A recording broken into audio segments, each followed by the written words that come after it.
സർവീസും പ്രോപ്പർ ആയിരിക്കണം. അത് ഇനി കമ്പനിയും ചെയ്താലും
ചിതറണ അല്ലേ ഒരു ചിതറല് അല്ല ഈ വൈപ്പറിന്റെ കുറച്ച് നല്ല ആവുണ്ട്.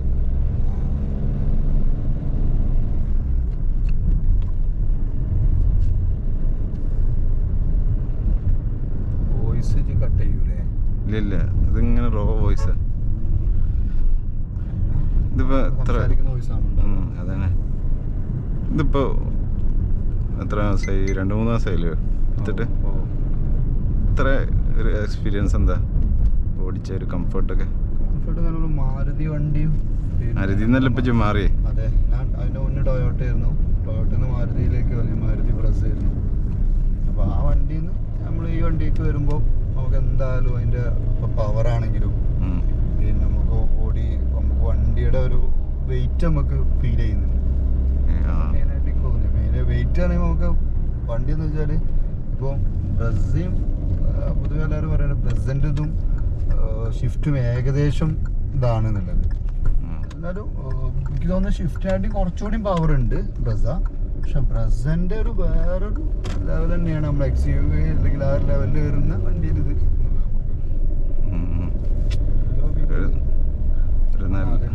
ആ ഒരു പിന്നെ ഇത് കിട്ടുന്നുണ്ട്. പിന്നെ വണ്ടി പൊതുവെ എല്ലാവരും പർച്ചേസ് ചെയ്യുമ്പോൾ എന്താ വെച്ചാൽ റീസെയിൽ വാല്യൂ നോക്കിയിട്ടാണ് നോക്കുക.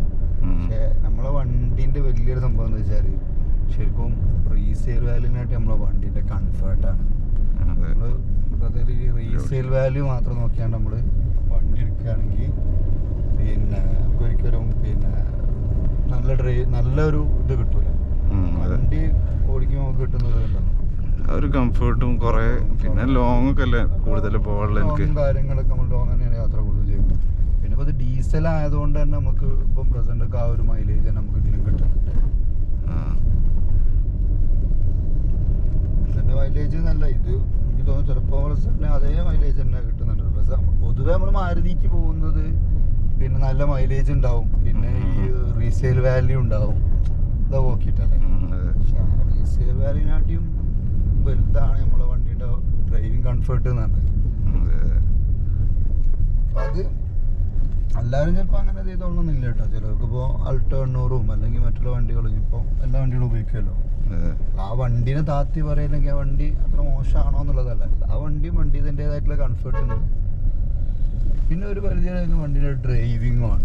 ഇപ്പം നമ്മൾ വണ്ടി ഡ്രൈവ് ചെയ്യുന്ന സമയത്ത് നമുക്ക് ഞാൻ മനസ്സിലാക്കുന്നത് ആ ഒരു പെർഫെക്ഷനിൽ ഓടിക്കുമ്പോഴാണ് അതിന്റെ കംഫർട്ട് കിട്ടുന്നത്. അതും അതിലൊരു ഘടകം തന്നെയാണ്. നമ്മൾ ഈ വണ്ടി എടുത്ത് 2017 അല്ലേ 17 ഫുൾ ഓപ്ഷൻ ഉള്ളത്? ഫുൾ ഓപ്ഷൻ ഡീസലിന്റെ ഫുൾ ഓപ്ഷൻ വണ്ടി. എൻ്റെ i20 ഫുൾ ഓപ്ഷനാണ്. അത് ഭയങ്കര നല്ലൊരു മുന്നേറ്റമാണ് ഒരു നിലക്ക് നോക്കുമ്പോൾ. ഫുൾ ഓപ്ഷൻ പിന്നെ അതിലൊന്നും കയറ്റണ്ടല്ലോ, ഒരു ക്ലാസ് ലുക്ക് എപ്പോഴും. ശരിക്കും പറയുകയാണെങ്കിൽ നമ്മളെ വണ്ടിയുടെ എഞ്ചിന് കാര്യങ്ങൾ മാറ്റമൊന്നുമില്ല എന്ന് പറയുമെങ്കിലും ഈ ഫുൾ ഓപ്ഷനിലുള്ളവർ പറഞ്ഞാൽ നമുക്ക് ആ വണ്ടിന്റെ ഒരു ബ്യൂട്ടി ഉണ്ട്. അപ്പോൾ നമ്മൾ പിന്നെ അത് കട്ട് ചെയ്തും ഇതാക്കിയിട്ടും ഒക്കെ വെക്കുമ്പോൾ ആ ബ്യൂട്ടി ചിലപ്പോൾ പെർഫെക്റ്റ് ആയിക്കൊള്ളുന്നില്ല. നമുക്കിപ്പോൾ നമ്മൾ ഏതൊരു വണ്ടി എടുക്കുകയാണെങ്കിലും നമ്മൾ അതിൻ്റെ ഫുൾ ഓപ്ഷൻ എന്താണെങ്കിലും ഇപ്പം നമുക്ക് ഇപ്പം നമ്മുടെ സ്റ്റാറിങ് വരുന്ന ബട്ടൺസ്, ലൈറ്റ്, പിന്നെ സ്ക്രീന്, ഇതൊക്കെ ഇനിയിപ്പോൾ നമ്മൾ എങ്ങനെ ഇത് എക്സ്ട്രാ വെച്ച് കഴിഞ്ഞാൽ നമുക്ക് ഒരിക്കലും ചിലപ്പോൾ ആ ഒരു പെർഫെക്ഷൻ കിട്ടൂല. അപ്പോൾ കമ്പനി കൊടുക്കുമ്പോൾ എന്ന് പറഞ്ഞാൽ ഇതിന് അസംബ്ലി ചെയ്യാന്ന് പറഞ്ഞാൽ പിന്നെ ഇതിന് കറക്റ്റായിട്ടുള്ള രീതിയിലാണ് അതിൻ്റെ സൈസും സ്പേസും കാര്യങ്ങളും നോക്കിയിട്ട് ആ കമ്പനിയുടെ ഓൾറെഡി ഓർഡർ ചെയ്യുമ്പോൾ തന്നെ ഇതേ സൈസാണ് വേണ്ടതെന്നുള്ള രീതിയിൽ അസംബിൾ ചെയ്യുന്നത്. മറ്റത് അങ്ങനെയല്ല, നമ്മൾ എടുക്കുന്ന സാധനം വണ്ടിയിലേക്കാണ് സൂട്ടാക്കുകയാണ്. ആ രണ്ട് സാധനം ഡിഫറെൻ്റ് ആണ്.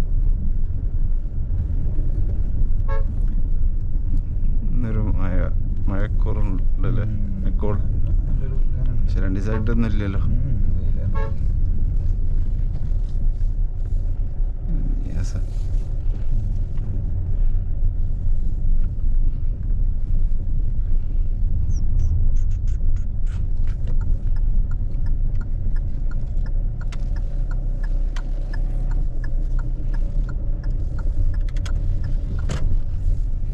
പക്ഷെ എനിക്ക് മനസ്സിലാക്കുക വെച്ചാലേ ഇതിൽ വേറെ സംഭവം കൂടി കിടക്കുന്നുണ്ട്. ഇപ്പൊ ഇതിൽ 6 ഗിയർ വരുന്നുണ്ട്. അപ്പോൾ അതേ സംഭവം നമ്മളിപ്പോ മറ്റുള്ള 5 ഗിയറാണ് മാറ്റിട്ടെ ഒരു SUV സെക്കൻഡ് ഹാൻഡ്. ഈ പറഞ്ഞ മാതിരി പുതിയ വണ്ടി എടുക്കണോ പഴയ വണ്ടി എടുക്കണോ അത് ഓരോരുത്തരുടെ പേഴ്സണൽ ഇതാണ്. ഇപ്പോൾ എടുത്തു കഴിഞ്ഞാൽ നമുക്ക് അതിന്റെ കംഫർട്ട് കിട്ടും. പിന്നെന്ന് പറയുന്നത് എപ്പോഴും കിലോമീറ്റർ പ്രോപ്പറായിട്ട് സർവീസും നല്ല എഞ്ചിനുള്ള വണ്ടിയാണ്. ഇപ്പോൾ ഇതൊക്കെ പറഞ്ഞാൽ നമ്മുടെ ഇപ്പം ഈ ഒരു കാറ്റഗറി എഞ്ചിനൊക്കെ എന്ന് പറയുന്നത് അത്യാവശ്യം ഓടാൻ പറ്റുന്ന എഞ്ചിനാണ് ഇതിനൊക്കെ കൊടുക്കുന്നത്. കാരണം അത് നമുക്ക് ഓടി എന്ന് വിചാരിച്ചിട്ട് ഒരിക്കലും പിന്നെ അതിൽ നമുക്കൊരു ഇതിൻ്റെ ആവശ്യമില്ല. കാരണം വണ്ടി കിലോമീറ്റർ ഓടാനുള്ള എഞ്ചിനാണല്ലോ കമ്പനി കൊടുക്കുന്നത്. പിന്നെ എന്ന് പറയുന്നത് മെയിൻ്റെനൻസും പിന്നെ അതുപോലെ തന്നെ നമ്മളുടെ സർവീസും പ്രോപ്പർ ആയിരിക്കണം. അത് ഇനി കമ്പനിയും ചെയ്താലും ചെയ്താൽ മതി. 10,000 മതി. ഇതിപ്പോൾ 10,000 കമ്പനി പറയുന്നത്. 10,000 സർവീസ് ആവശ്യമുള്ളൂ.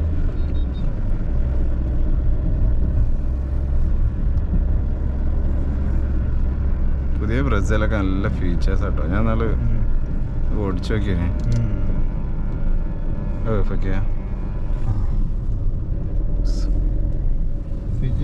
നല്ല ഫീച്ചേഴ്സ് ഉണ്ട്. പുതിയ പ്രസിഡന്റ് ഫീച്ചേഴ്സ് ഫുൾ ഓപ്ഷനിൽ കേട്ടോ. 360 ക്യാമറ ഒക്കെ ഉണ്ട്. മറ്റേ എല്ലാ ഭാഗവും കാണും. ആ കാര്യത്തിൽ ഇപ്പൊ മാരുതി കുറെ കാര്യങ്ങൾ അപ്ഡേറ്റ് ചെയ്യാൻ തുടങ്ങി. മുമ്പ് ഈ സെറ്റും കാര്യങ്ങളൊക്കെ ഒരു ഓപ്ഷനിൽ മാത്രം കൊടുക്കും. ഇപ്പൊ അവരുടെ ബേസിക് സാധനത്തിൽ തന്നെ ഒരുവിധം ഫീച്ചേഴ്സ് ഒക്കെ വരുന്നുണ്ട്. പിന്നെ എന്ന് പറയാൻ ചില ഫീച്ചേഴ്സ് ഇപ്പൊ എല്ലാ സാധനത്തിലും വന്നോളന്നില്ല.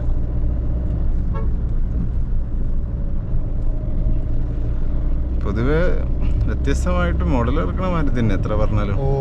ഓരോ ഏതൊരു മോഡൽ പിന്നെ പുതിയൊരു വണ്ടി വരുന്നുണ്ടല്ലോ. പിന്നെ ഏതാ ഫ്രോൺസ് ഒക്കെ ഭയങ്കര ഫ്രോൺസല്ല, വേറൊരു വണ്ടി പുതിയ ഇന്നലെ പോലെ കണ്ടല്ലോ. ഒരു വണ്ടി വരുന്നുണ്ട്. 7 സീറ്റർ ആണോ അതില്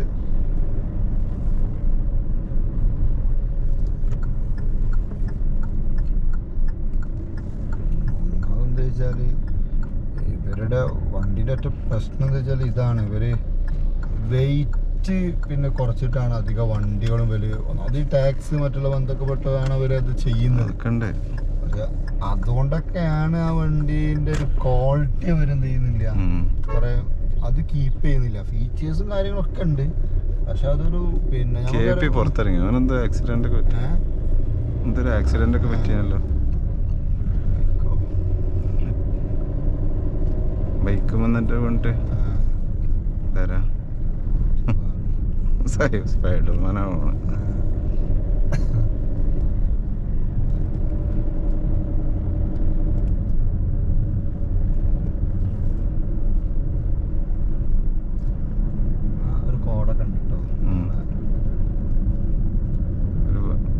രസമാണ് ഇവിടെ ചില നേരത്തൊക്കെ നല്ല ഭയങ്കര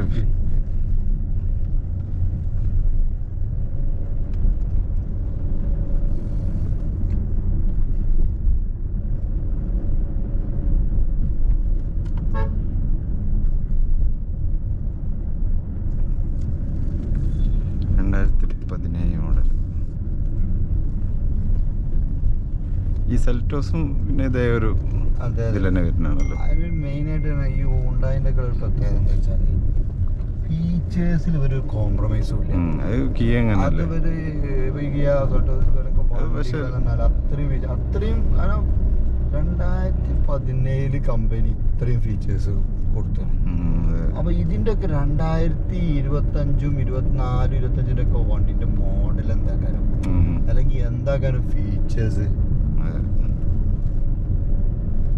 ഭയങ്കര.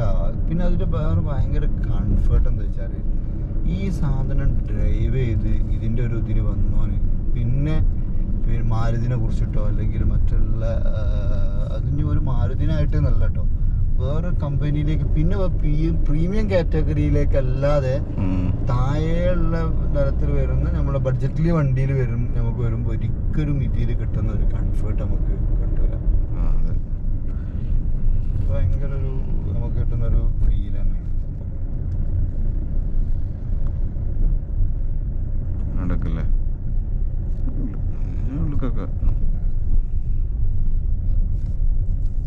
പോകണ്ട. അപ്പോൾ ഇറങ്ങിയാ പോവാണ്.